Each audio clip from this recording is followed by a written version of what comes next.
Ladies and gentlemen, with me right now is Chris Commisso. Welcome, Chris. Hey guys, thanks for having me, Jim. Oh my gosh, welcome back. Like I was telling everybody, if they missed it before, you were here with us with Matthew Jordan and Matt Minarski. Yeah. The longest time video, which is really cool. And we were waiting for you to get back, and so here you are.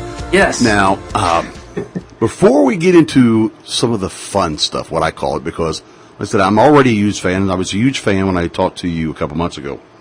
But thanks. I even went out and more so and kind of watched some of your funny videos and stuff. Even your song "Bad Tattoo," I just love it. By the way, thank you. But watching all those, I say all this to say this: I know when I've been reading up and researching you a tad bit, and it says that you hid your creations due to a quote unquote lifelong struggle with diagnosed social phobia. What's up with that? Tell me about that. Yeah, that's absolutely correct. I went a lot of years with the problem undiagnosed, actually. I really didn't realize what was happening to me. I just knew that I was having problems on stage, of course, which a lot of people can relate to. But Yeah, and I do public speaking. Sometimes it's great, and other times I'm scared crapless, to be honest with you. Sure. We all know what that's like. So I think the real problem began when I noticed it was creeping into my personal life, where I would go to the store and I'd have a massive meltdown, anxiety attack just talking to like one person. And then it got to the point where I was afraid to leave the house. I thought, man, there's something wrong here. This just isn't stage fright. This is something else. And I went to a doctor and several different people actually. And basically the diagnosis was you have social phobia, severe social anxiety, and agoraphobia. So that's a nice cocktail to walk around with. Yeah. Okay, with that being said, this is my issue. At least it's got a name or names in this particular case, right? Now I need to get over it. And you've, in my opinion at least, because, everybody I'm on, just because I'm on the radio on that, I've been doing this and I public speak, everybody thinks, I'm an introvert by nature. So sometimes it's very difficult for me to, get out and do and talk even on the radio sometimes. It is just what it is. But how did you pull yourself out of that and come up with some of these great, funny little mini movies or videos you did, your songs, your funny song? How did you do that? What brought you to that point? Well, and it's funny you mentioned that because a lot of people that are performers or that love to perform or be the center of attention for whatever reason actually are some of the ones that are most prone to this for whatever reason. So it's weird. It's not the shy guy or girl sitting in the corner. So to answer your question, how I got past it, and I'll be honest, I'm not completely past it. I'm a work in progress, but I'm certainly getting there. I appreciate that. The quick and easy way to describe it, since we don't have tons of time, is social phobia or any kind of an anxiety is a story you tell yourself. You're basically the master designer and creator of it. It's you saying, I'm afraid of this, and then adopting that as a personality, an identity, and saying, okay, this is me. I'm fearful of this. I'm afraid of this. If I go into this situation, this is what's going to happen. And then it normally does. It's like a self-fulfilled prophecy of doom. Sure, right. Because you've rehearsed it in your body and your mind so many times before you ever got there that's how it goes down. So to get past it, it's actually just a reversal of that. It's telling yourself a whole new story and saying how you want to be or how you want things to go. I'm confident. I feel really free. I feel great. I show up and I'm having fun. And at first it sounds ridiculous. And I'll be honest, when I first started doing this, saying this new self-talk, if you will, in my head. Metaphysics, by the way, just to let you know that. Yeah, and neuroplasticity and all that stuff. Yes, that's right. It feels dumb at first because your brain goes, you say, I'm confident, your brain goes, no, you're not. You're scared to death. And, I understand. So you got to fight that. And how it really took root for me was when I started to not only practice saying new things to myself in my head, but also embodying that physically. In other words, if I were to say, I'm confident, I don't just say it as some bland affirmation. I'll say, okay, well, what would confidence look like in my body? Even if it's hard to imagine, what would that be like? How would I stand if I was confident? What kind of look would I have on my face? That kind of thing. So I'd put myself in that state physically and start to feel it and then rehearse these future situations. Me on stage, me talking to someone at the store. And instead of imagining it going left of center and me falling apart and having a meltdown, I imagine myself just freely having a wonderful conversation with this person, having a good time. And now I'm doing that in my head over and over and over, so that by the time I get there and I'm having that conversation with that person, 8 times out of 10, it goes that way.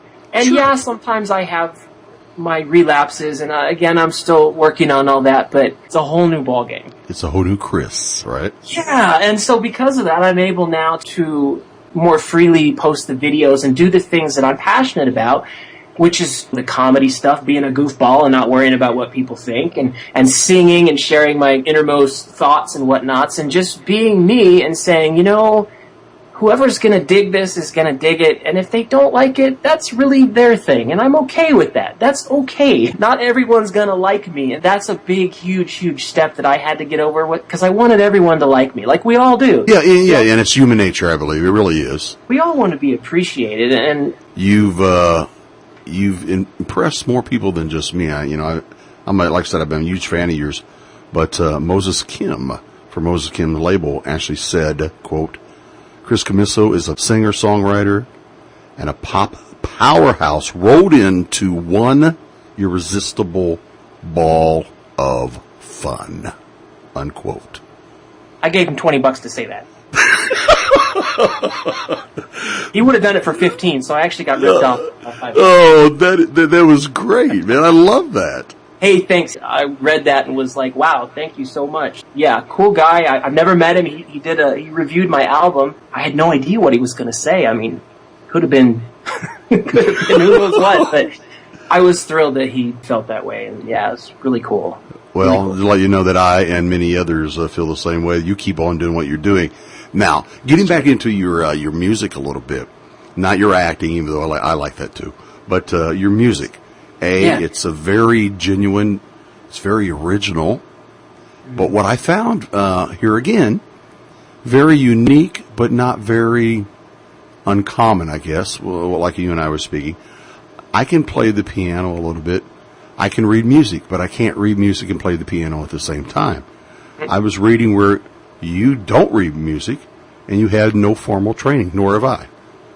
And you do this all by ear. Yeah. Yeah. Well, come on now. You got to give it up. You got to give it up. Well, I got my parents to thank for that one, because I grew up in a really musical family, and they just had instruments all over the place.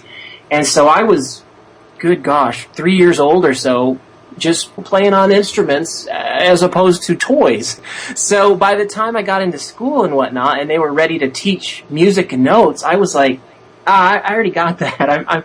I was already playing songs that they were teaching, the little one note, here's how you do a C and an F, and so I got frustrated, and I guess going back, I wish I would have learned how to read music, because there's certainly huge benefits in that, and I wouldn't knock it by any means, but I guess as a kid, I was already to the point where my thinking was, well, why should I sit down and learn these notes when I can play this sucker right now? I never learned, and that's just where it went from there. And now it's like, forget it. I'm too stuck in my ways. So.